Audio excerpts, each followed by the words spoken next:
soir, recevoir de toi les instructions qui vont former notre caractère, notre façon de voir et de penser. Seigneur, impacte nos vies par ta parole. Transforme et change notre façon de penser et de fonctionner. Tout cela va te venir dans le puissant nom de glorieux de Jésus de Nazareth. Amen.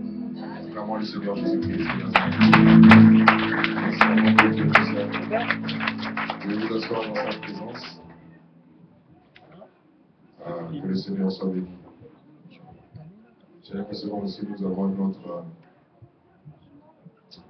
auditoire. Hier, on avait certaines personnes, aujourd'hui nous avons d'autres.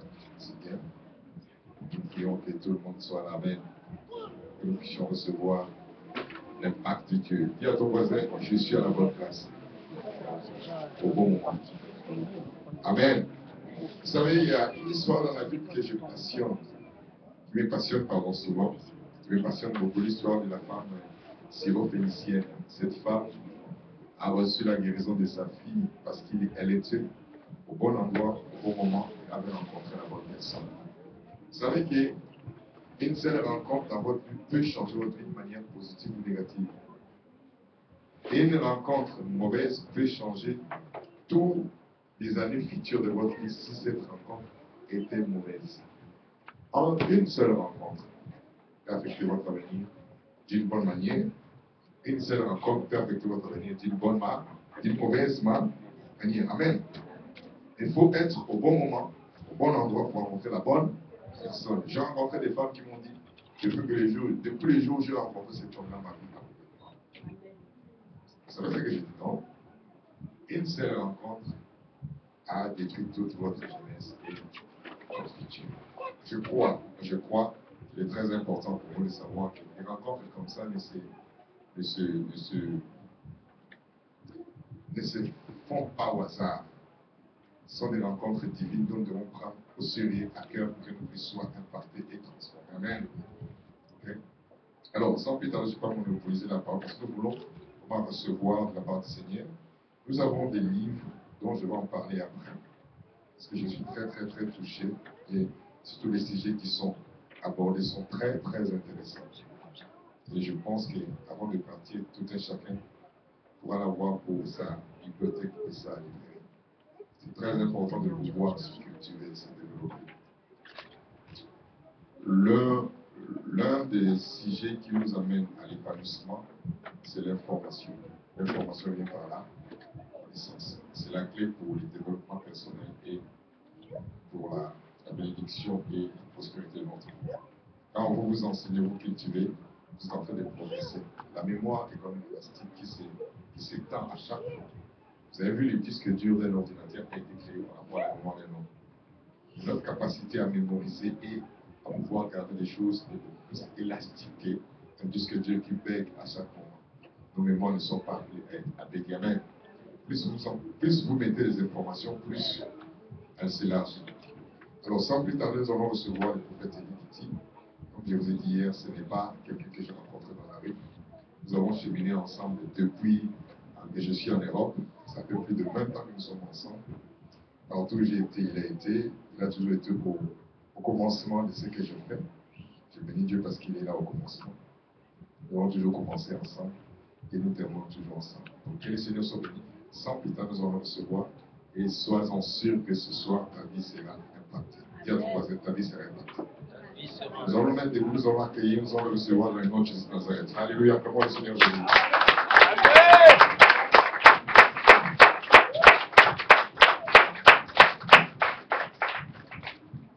Gloire au Seigneur. Est-ce qu'on peut acclamer le Seigneur?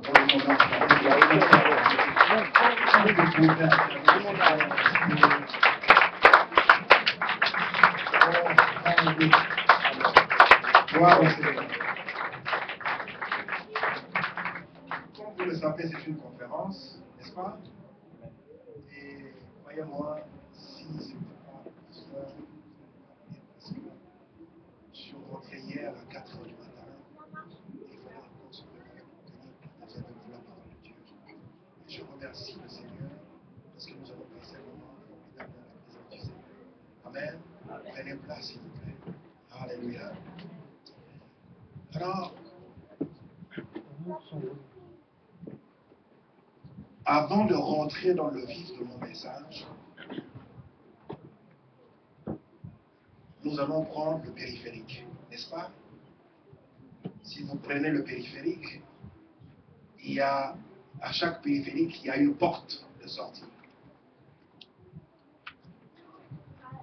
Et ce soir, en lisant la Bible, ensemble, nous allons emprunter le périphérique. Et lorsque nous lisons la Bible, nous découvrons trois choses. La première des choses que nous découvrons, c'est d'abord les promesses de Dieu. Est-ce que quelqu'un peut répéter après moi les promesses de Dieu? Les promesses sont liées au futur. Dieu parle, il promet, il dit qu'il va faire quelque chose. Mais dans la Bible, il n'y a pas que les promesses. Il y a des faits. C'est que Dieu a fait. Jésus est mort, il est ressuscité, il est vivant. Vous pouvez prier, vous pouvez jeûner, vous pouvez nier, mais lorsque nous lisons la parole de Dieu, c'est écrit noir sur blanc que Jésus est mort et Dieu l'a ressuscité d'entre les morts. Amen. Amen. Amen. Et puis, troisièmement, c'est bien d'avoir les promesses, mais chaque promesse est conditionnée. Si vous ne remplissez pas les conditions, la promesse peut ne pas s'accomplir. Vous êtes d'accord avec moi? Même si vous n'êtes pas d'accord avec moi, mais c'est que je suis en train de vous dire, tout à l'heure, nous allons rentrer dans le vif de mon message, n'est-ce pas? Amen. Je veux poser le fondement. Je ne suis pas un enseignant. Moi, j'exerce un ministère prophétique. Mais lorsque vous êtes sous l'onction de quelqu'un qui a cette onction, cette capacité, son ministère, vous devez vous adapter. Amen. Amen. Je disais tout à l'heure, il y a les promesses et il y a des faits. Pour ceux qui ont fait le droit, lorsqu'on veut arrêter quelqu'un, on ne peut pas arrêter sur les on-dit. On a raconté, on a supposé, on a pensé qu'il avait. Mais pour qu'on arrête ou qu'on condamne quelqu'un, il faut qu'on attrape la personne en disant, voilà ce que la personne, il y a des preuves qui prouvent que cette personne a volé. Vous connaissez l'histoire de Dominique Strauss-Kahn. Amen. Tout le monde connaît son histoire. Et il a engagé des avocats. Le but que ces avocats s'étaient fixés, c'était de prouver est-ce que réellement Dominique Strauss-Kahn avait commis la faute ou pas. Mais au-delà de fait, la chose la plus puissante qui peut transformer votre vie, qui peut amener votre vie dans une autre dimension, les chrétiens de nos jours, ils sont restés au stade des promesses. Mais il faut aller au-delà des promesses, au-delà de faits, il y a ce qu'on appelle une alliance. Est-ce que quelqu'un peut répéter après moi une alliance? Une alliance. Est-ce que quelqu'un peut répéter après moi une alliance? Une alliance. Je disais à un serviteur de Dieu que je connus, lorsqu'il avait commencé son ministère, je l'ai vu évoluer, et puis il a pris une autre dimension, son église a grandi, il avait plus de 500 membres dans son église était prospère. Mais avec le peu d'expérience que j'ai, le succès ne dépend pas du nombre de membres que nous avons. Amen. C'est pour cela, peu importe le nombre que vous êtes ce soir, je prêcherai la parole de Dieu comme s'il y avait 10 000 personnes devant moi. Amen. Pourquoi? Parce que le plus important pour moi, c'est de faire la volonté de Dieu. Amen. Un grand homme de Dieu, il prêchait, il organisait des croisades d'évangélisation. Et lors de ces croisades, il n'y avait pas beaucoup de gens qui venaient. Soit il n'y avait pas beaucoup de gens qui se convertissaient. Et il commençait à se lamenter en se posant des questions. Mais pourquoi, lorsque notre serviteur de Dieu organise leur manifestation, il y a du monde, il y a des gens qui se convertissent. Mais moi, j'organise des réunions, il y a moins de monde. Même quand je prêche, il n'y a pas beaucoup de gens qui se convertissent. Un jour, pendant qu'il organisait sa croisade, une seule personne va se convertir. Et posez-moi la question, quelle était cette personne? Billy Graham. Il a organisé une grande croisade, mais une seule personne. Mais après Billy Graham, combien de milliers, de centaines de personnes sont converties? Ne soyez pas des chrétiens des promesses, tout simplement. Mais au-delà des promesses, il y a une autre dimension, c'est l'alliance. Amen. Je veux revenir en arrière en disant, je vais vous donner l'exemple de ce jeune serviteur de Dieu quand il a atteint 500 personnes. Maintenant, il voulait organiser des conférences, des croisades. Il voulait enseigner aux pasteurs. Au fait, l'orgueil avait pris place. Et puis à un moment donné, il y a eu un grand scandale. Les gens se sont éparpillés de gauche à droite. Il s'est retrouvé seul. Quelques années plus tard, on s'est croisés. Je lui ai posé la question, comment tu vas? Il dit, oh, tout va bien. J'ai dit, mais comment? Après tout ce que j'avais entendu, tous les coups qu'il avait reçus, et il me dit, non, tout va bien. Je dis, mais quel est ton secret? Il y a des gens qui attendent ta mort. Il y a des gens qui attendent que tu échoues. Il y a des gens qui attendent que tu disparaisses. Il y a des gens, leur souhait, leur prière, leur pensée, leur projet, c'est de te voir disparaître. Mais je suis venu te dire ce soir que tu ne vas pas disparaître, que tu ne vas pas mourir, que tu ne vas pas échouer, que tu vas aller au-delà de leurs incantations, tu vas aller au-delà de leurs projets maléfiques. Va au-delà, au-delà des promesses, au-delà de faits. Il y a la chose la plus puissante que Dieu n'a jamais faite, c'est l'alliance. Amen. Mes amis, je veux vous parler de quelque chose qui tient ma vie. Une chose dont je me souviens sans cesse.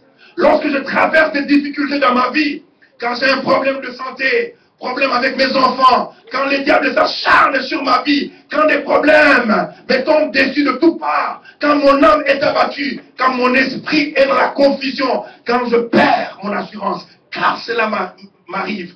Parce qu'on pense, quand on est serviteur de Dieu, on ne peut pas avoir de problème. Mais lorsque tous ces problèmes arrivent, il y a une phrase qui résonne dans mon esprit. Il y a une phrase que je répète. Et lorsque je répète cette phrase, le ténèbre se transforme en lumière. Et l'échec se transforme en victoire. Et la maladie peut s'être transformée en guérison. Amen. Lorsque je me sens abandonné, abattu, lorsque je proclame cette phrase, je ne peux que retrouver ma foi. Je ne peux que retrouver les difficultés face à des moments difficiles. Cette phrase me permet d'avoir la lumière à nouveau et de voir à nouveau la lumière éclairer ma vie. C'est mon qui résonne dans mes oreilles quand mon corps est faible. Quand mes affaires ne marchent pas, mes finances, mes relations sont combattues. C'est mon résonne dans mes oreilles quand je combats un combat légal. C'est mon raison dans mes oreilles. Quand je combats sur le plan spirituel, sur le plan financier, sur le plan de santé, cette phrase revient toujours. Je serre ta parole, comme disait le psalmiste, dans mon cœur, afin de ne pas pécher contre toi. Ce que je vis aujourd'hui, c'est peut-être une réalité, mais ce n'est pas la vérité. Est-ce que quelqu'un m'entend? Ce que tu vis aujourd'hui, c'est peut-être une réalité. Les gens te regardent et disent, il est fini, il est fini. Mais c'est la réalité, mais ce n'est pas la vérité. Amen. C'est des mots qui sortent de ma bouche quand je traverse des moments difficiles dans ma vie. Quand je demande où est mon Dieu, ces mots résonnent en moi. Ces mots sont ancrés au-dedans de moi. Quand je ne sais pas ce qui m'arrive, ce qui m'arrivera demain, ces mots sortent de ma bouche. Et quelle est cette phrase? Lorsque je suis abattu, lorsque je me retrouve seul, lorsque il n'y a plus d'espoir, la seule chose que je peux proclamer, c'est que j'ai une alliance avec Dieu. Oh, alléluia. Même quand mes poches sont, il n'y a plus rien dans ma poche, je sens que la mort est frappante.